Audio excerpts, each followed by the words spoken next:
Hello, good afternoon and welcome to my latest landlord update video.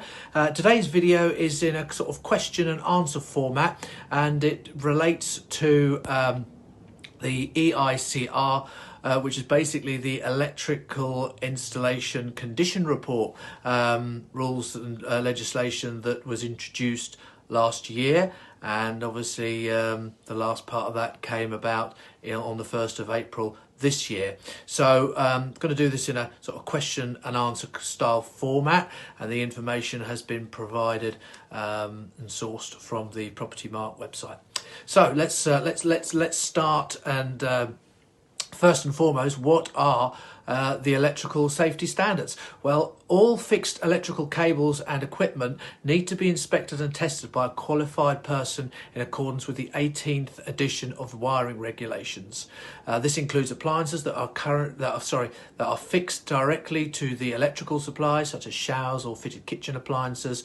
Once a qualified person has carried out their inspection and tests, they will provide an electrical installation safety report. So what is an electrical installation safety report? Well, this report includes the results of the inspection and tests carried out and will state the date for the next inspection and test. So which tenancies are affected by this legislation? Any new fixed term tenancy that started on or after the 1st of July 2020 will need to adhere to the electrical safety standards. For existing tenancies, you had until 1st of April this year. Beware that because the rules came into force on the 1st of June, tenancies signed on or after the 1st of June, that's last year, 2020, which start on or after the 1st of July 2020, should also comply with the regulations. The electrical safety standards apply to all tenancies in residential property unless excluded. So these include assured short hold tenancies, assured tenancies, licenses to occupy, secure tenancies, regulated tenancies, Rent Act tenancies, Rent Agricultural tenancies, Non-Housing Act tenancies, and some of the excluded tenancies are social housing, long leases, student halls of residence, hostels and refuges, care homes, hospitals and hospices, and shared accommodation with a landlord or the landlord's family. So next question would be, what about renewed tenancies? A renewed fixed term tenancy is a new tenancy, so therefore from the 1st of July last year, renewed fixed term tenancies will need to adhere to the electrical safety standards. What about statutory periodic tenancies? Well, we talked about these yesterday, didn't we? If you remember, if you were watching yesterday, a tenancy that ends and is renewed as a statutory periodic tenancy is classed as a new tenancy, and from the 1st of July last year, you will need to adhere to the electrical safety standards.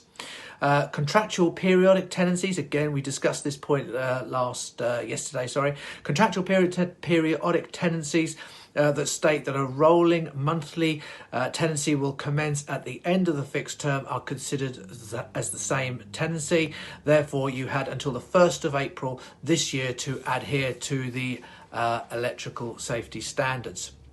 So I referred earlier to a qualified person. What is a qualified person? Well, a qualified person is someone who is competent to undertake the inspection, testing and carrying out any remedial work in accordance with the electrical safety standards. And usually this person will be part of a competent person scheme, for example, NAPIT or NIC EIC.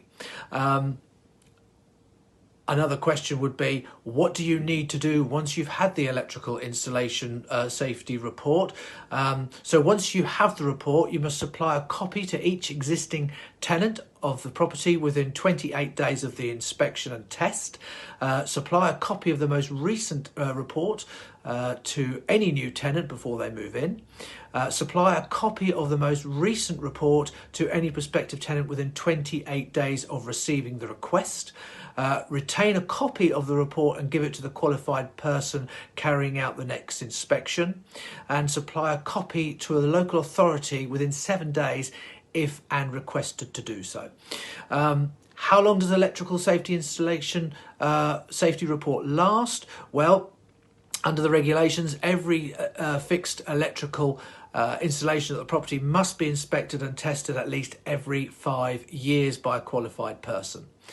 What happens if the electrical installation needs further work to meet standards? Well, this is called remedial work, okay, and should be carried out by a qualified person within 28 days of the report, or the period specified in the report if less than 28 days.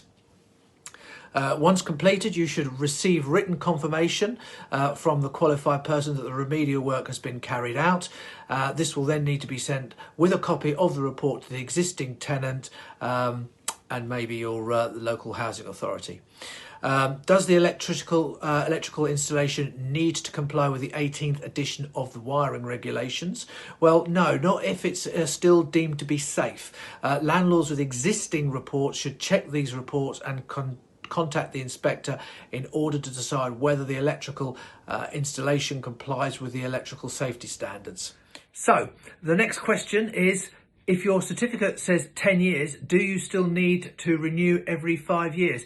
Well, if an existing certificate was done longer than 5 years ago, regardless of whether it's valid for 10 years, it will not be applicable under these regulations. Consequently, to comply with the electrical safety standards, the existing EICR must be less than 5 years old, dated back 5 years from when the tenancy was signed. And lastly, last question is, what is the penalty for breaching these rules?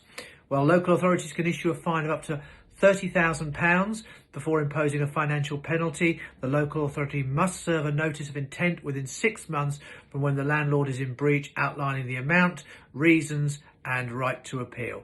So I hope that helps you with regard to the EICRs. And if you've got any questions, then please feel free to give us a call on 01953 453838, or you can send us an email, lettings@millbanks.com. Hope you found it useful. Hope you found yesterday's useful. I'll be back next week with another landlord update. So until then, have a great rest of this week and weekend, and I'll see you next week. Thank you very much. Bye-bye.